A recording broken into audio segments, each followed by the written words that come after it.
This is ABC. You're watching KAPP Channel 35, Yakima.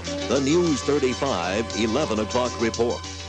Fire investigators say paint thinner helped feed a fatal fire on Highway 410 this morning. Good evening and thanks for joining us. An early morning fire destroyed a Yakima Valley business and claimed the life of a Sela man. 29-year-old Greg Richardson was working on a remodeling project in the Twin Rivers Inn when it burst into flames. As News 35's Jim Hazen reports, fire investigators say a flammable liquid played a part in that fire. By the time crews arrived at the scene, the heat and flames were too intense for firefighters to enter the structure. Strong winds fanned the flames, and within minutes the fire leveled half of the Twin Rivers Inn. Firefighters were forced to stand back and watch it burn. There was nothing but pour water on it. It was all a ball of fire when we got here, and so we just watched the structures nearby and tried to cool it down. The Twin Rivers Inn was closed for remodeling. Investigators say Greg Richardson and 3 others were removing some old carpet using a highly flammable lacquer thinner. The fumes from the lacquer thinner were ignited from a spark on a vacuum cleaner. The restaurant quickly filled up with a heavy black smoke. 2 of the workers escaped through a window. A third got out through an upstairs apartment. Fire Chief Ted Cowan says Richardson tried but couldn't find his way out. 2 passing motorists saw the smoke, stopped, and tried to save Richardson. We kicked the back door in. When we got in, we could hear him screaming. We got into the inside wall, and we couldn't get no further than that. Flames came through the wall, and there's too much smoke to get through. There's nothing we could do. It's too late. 13 firefighters from the Natchez Fire District, along with additional crews from Lower Natchez, fought the fire. Once the fire was out, firefighters found Richardson's body about 8 feet from the back door. Near Natchez, Jim Hazen, News 35. The restaurant, of course, a total loss, but no damage estimate has been made on the restaurant.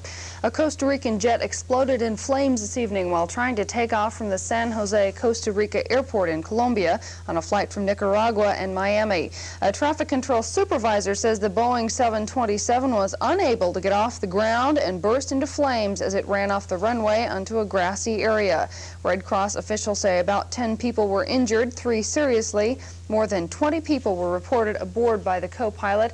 Co-pilot says, however, there were no deaths. The hijacker of a Colombian jetliner apparently jumped off the plane after it landed back in Colombia this evening. The plane's captain told a Colombian radio chain that the hijacker jumped out the back door as the jetliner taxied on the dark toward the terminal at the airport in the coastal city of Cartagena. Police have searched slums and a swampy area around the airport but have been unable to find the hijacker. The ordeal started when the hijacker commandeered the Boeing 727 after it took off from Medellin in northwest Colombia. The plane returned to Medellin and the passengers were allowed off the plane. The crew then flew the plane to Panama, Aruba, and back to Colombia. The push is on to get Panamanian military leader Manuel Noriega to relinquish power before the Moscow summit. President Reagan's emissary is back in Panama negotiating to get Noriega to leave that country. But President Reagan says nothing has been settled. Leaders on Capitol Hill, meantime, debated the issue. And the indictment today simply serves as a tool of keeping him in Panama, which I think is not desirable. And I think dismissing the indictments would be a grave mistake any way you look at it. Besides the Noriega deal, the administration would like the Senate to ratify the medium-range missile treaty before Reagan meets with Soviet leader Mikhail Gorbachev next week. The Senate is in the process of considering the pact and today rejected 3 new challenges to that agreement. About 1,000 mourners attended a memorial service this morning for a boy who was killed in Friday's shooting rampage at a school in Winnetka, Illinois. 5 other children were wounded when a woman opened fire in an elementary school. ABC's Chris Bury reports on the woman, Lori Dan, and why her bizarre attack was not a complete surprise to those who knew her. A small boy's funeral in a driving rain was yet another tragic image left behind by the mad journey of Lori Dan. Why did this have to happen? Why couldn't it have been stopped? I mean, here was a person reaching out for help. Just, she didn't get it. And it was a matter of time before this time bomb exploded. Lori Dan exploded Friday, her reaching out apparently hidden in a rage of violence. Not only did she shoot 6 children, Lori Dan also sent packets of poisoned food to people she had known. It's almost impossible to predict violence in normal people or in even people with past histories of emotional illness. But Dan's history had grown stranger and stranger. It included the suspected stabbing of her ex-husband, telephone death threats to his family and to a former boyfriend. At her Wisconsin apartment, neighbors said she rode the elevators for hours. Sometimes she would have a notepad and take notes of where people got on and off the elevator. Everyone recognized her as the most unusual person in the whole place. Many people knew about Lori Dan's troubles, including her family, police, and the FBI. Yet apparently, no one took them seriously enough. Not neighbors who thought her strange but harmless. She wasn't the type that would frighten me. Not the families who fired her from babysitting jobs for suspected theft and vandalism. I think that she had the ability to show well, and with time that facade wore thin. Not even the prosecutor seeking proof that Dan made threatening phone calls. To force them to seek psychiatric or psychological counseling, you need to have evidence against them. So the troubled fragments of Lori Dan's personality exploded before anyone would or could stop her. And innocent people paid the price.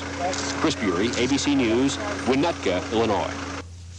And still to come on News 35, while health administrators work on education and prevention plans to curb the spread of AIDS, for some families the education process comes firsthand. We'll have that story next.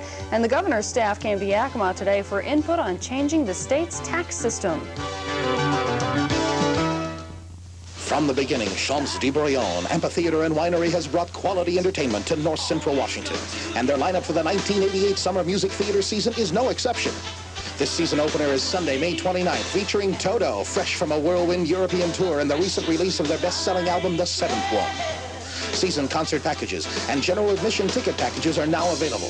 So plan ahead and avoid the last-minute rush by calling the Champs de Brillon Winery hotline for the latest ticket information.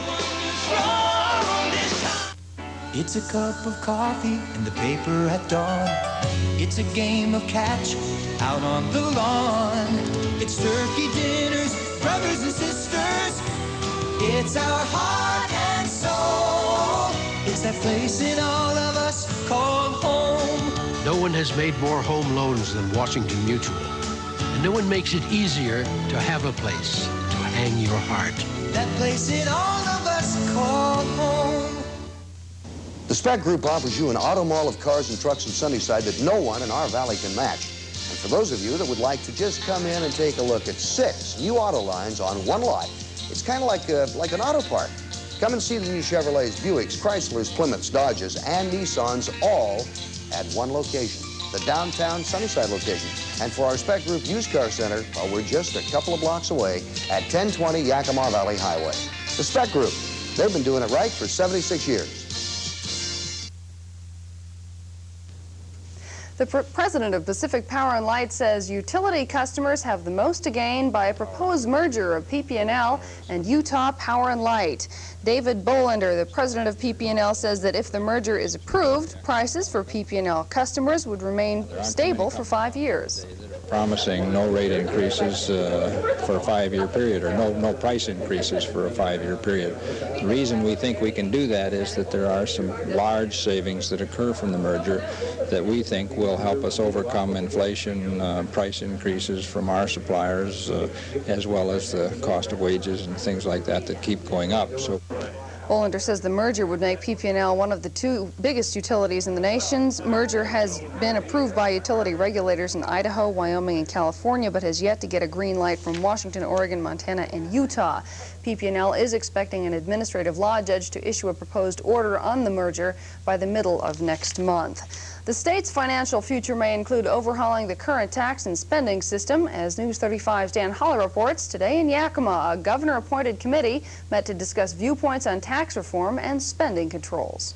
It's named the Governor's Committee on Washington's Financial Future. The 19-member panel was appointed by Governor Booth Gardner in April, and according to Department of Revenue Director Bill Wilkerson, it has 4 objectives, all of them designed to discuss how state and local governments should tax and control spending. If you took the personal income step particularly, then it's going to have to be coupled with some very real controls so that just doesn't become a new added tax on top of everything else that we already have. The meetings are among 18 focus group sessions and 5 regional public meetings to be held throughout the state this month and in June and July. Most here agree the current tax and spending systems need to be changed. In our county, we encourage our employees to make themselves a good example in the eyes of the taxpayer, and I think that it should start from there in state.